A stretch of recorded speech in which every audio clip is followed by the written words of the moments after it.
HIMS is up 17% today, and I believe this is confirmation that we are going back to previous all-time highs. I'm gonna explain exactly why I believe that is. I'm gonna go over my current position. I closed out all of the cash secured puts that I rolled down last month, and I closed them out today, and I opened up a brand new position, so I'll go into that. And I'm gonna talk about the markets briefly because I believe we are nearing the top. So let's go ahead and dive into it. Remember, this is not financial advice.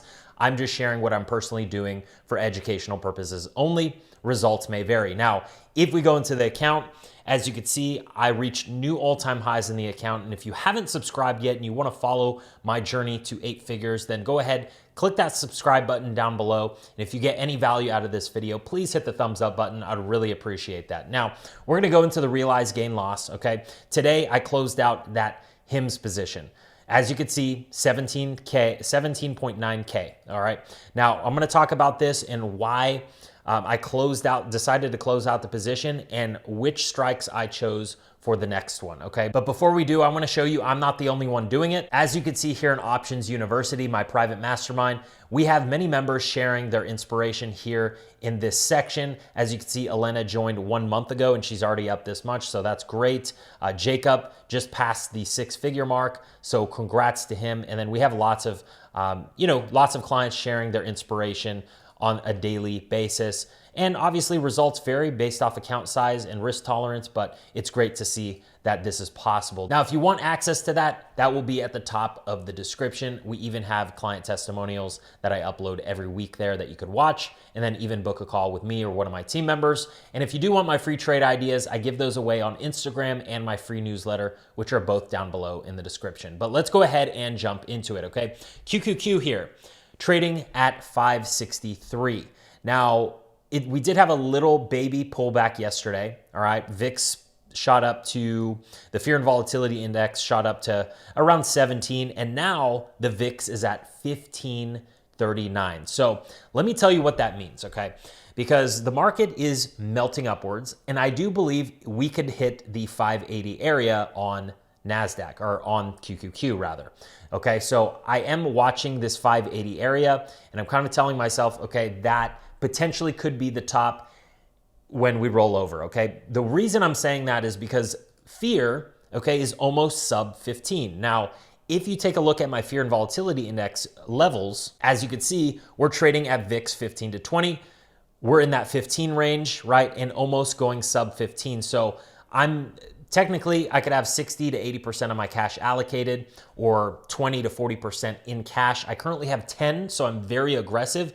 But this Friday, I'm getting a bunch of shares called away, and I will be upping my cash allocation because I believe that we could potentially hit the 14s on VIX, okay? Where I could technically have 20 to 60% of my cash allocated or 40 to 80% in cash. Now, I will most likely have around 25, 30% because I'm always more aggressive. These just keep me safe for when greed is at all-time highs and then the market drops, so I have cash available to buy the dip, okay? And take advantage of opportunity. So if you need to screenshot this, obviously pause, screenshot, but these levels will keep you safe, okay? This is capital management and what most people don't talk about on how to effectively manage your cash, because if you're all in at the top, right, and the market rolls over, your portfolio is going to feel it and you won't be able to take advantage of opportunity. So that's why I have these levels. Now, once we hit sub 15, which could be tomorrow, could be Friday, right, could be Monday next week, that's when I'm going to be shoring up cash. And you're going to see me be a little bit more, not pessimistic, but just a little bit more cautious on where the market's at, okay? But I still think we have, one more kind of leg up ready to go in the markets. And again, that 580 area on QQQ is what I'm eyeing. So let's go ahead and talk about HIMS, all right? HIMS stock had a massive candle today, massive green candle. We're up currently 16%. We were up 17% just like 30 minutes ago, all right? And we're trading at $58 on HIMS, okay? Now, I could kind of see this coming because we were having some nice consolidation within this, 46 to 50 range, right? And we finally broke out. And as you can see, there was a lot of buyers today. The volume candle here was pretty significant. So we had a bullish crossover yesterday on the RSI, all right, and the MACD. Okay, so we're looking pretty good here to line up for maybe some more consolidation throughout this week, into next week, into earnings, okay? But I do believe that if earnings are blowout, all right, this thing is probably headed back to this 72 level, previous all-time highs.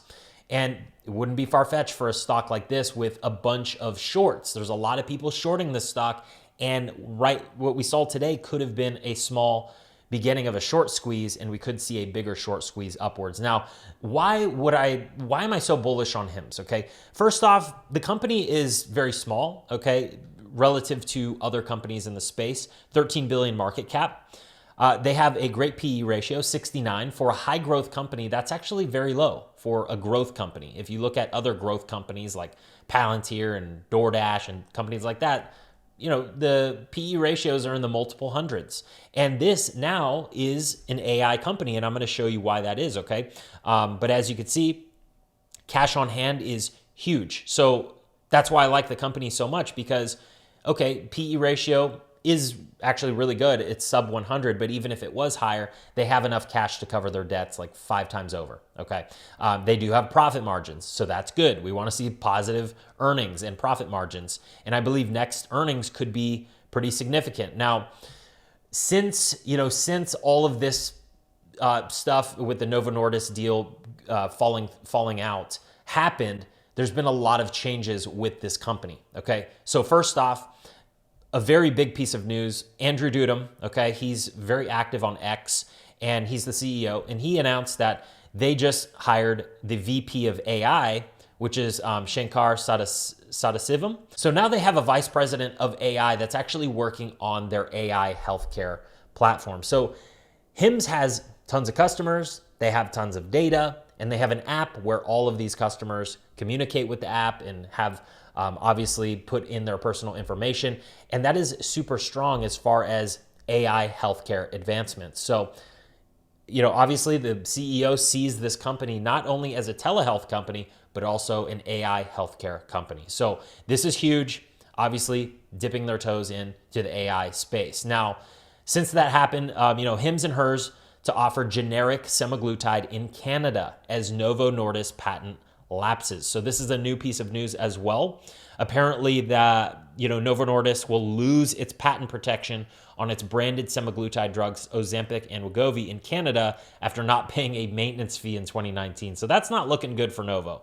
But for HIMS, that's looking really good. All right.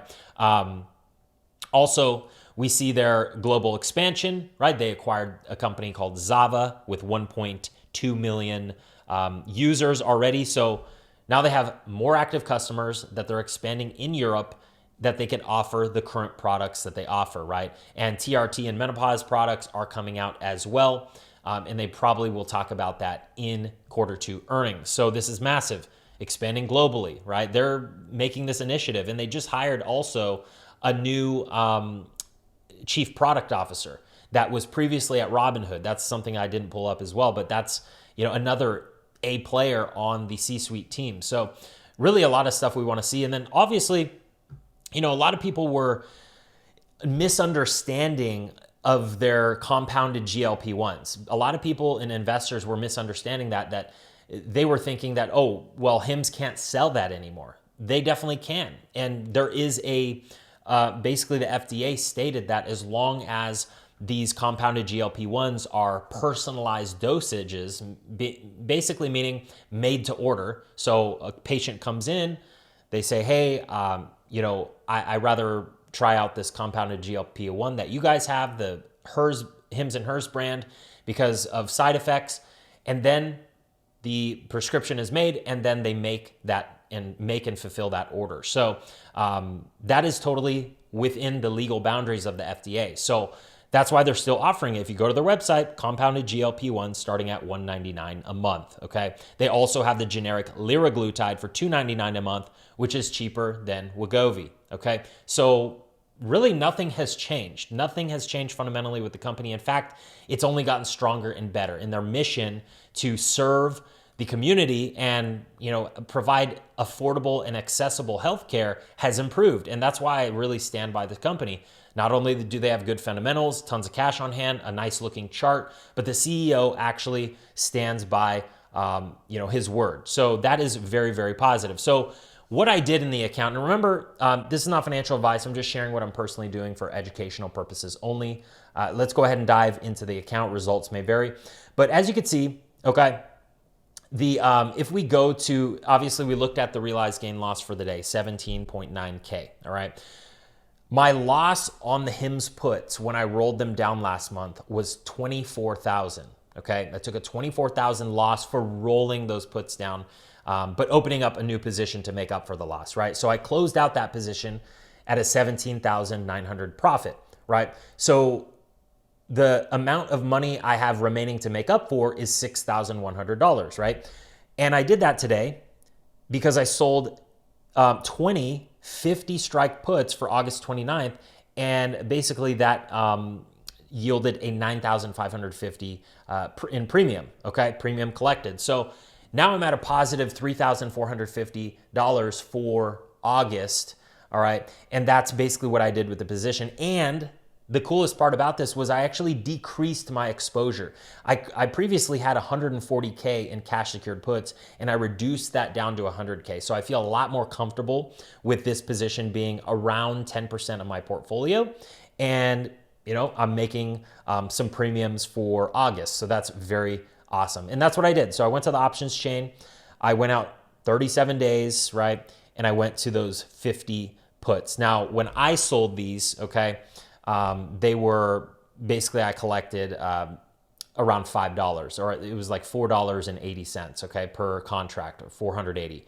Now they're at 370. As you can see, I'm already up on these, okay, quite a bit because HIMS just keeps going up from here, all right? Now, what do I think it's going to keep going up? Probably not. It's probably going to consolidate tomorrow. So if you're thinking about, a potential position on HIMS, I would say maybe wait for some consolidation tomorrow for a better entry, because we did breach this upper Bollinger Band pretty hard, and we'll probably see this kind of action like this, maybe a little pullback, and, before we head back up. So that's kind of what I'm seeing there. But, it's been a interesting ride with this HIMS position because, and I appreciate all your support, and I love how you guys are so supportive and you like that I'm showing you, the transparency of, hey, I took an L here, but I'm making up for that L, and now we're in a positive position, right? So that's what's cool about options, because you have the ability to maneuver. You have the ability to say, hey, I just want to get assigned, right? Like if I were to have just held those 54 puts that I rolled down to 45, right?